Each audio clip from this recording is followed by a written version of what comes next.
Hi everyone, welcome back to another video from Wake&Tech.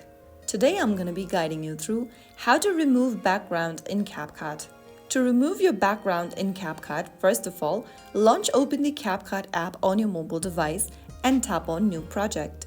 Select the video or photo where you want to remove the background from your device's gallery and tap on Add at the bottom right. After selecting the photo or the video to your timeline, tap on the clip in order to activate the editing option.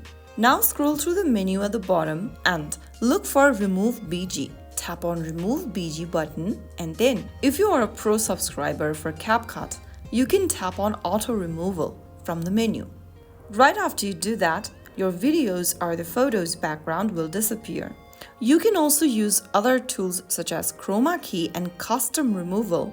Choose the background that you would like to remove by tracing it along the screen and selecting your background manually. You can also go ahead and use the brush eraser tool and strokes to give your editing a final look. And that is how you will be able to remove background of your photo or video in CapCut. If you found the video helpful, don't forget to give us a thumbs up. Like, share, and subscribe for more CapCut tutorials. I'll see you in the next episode. Thanks for watching.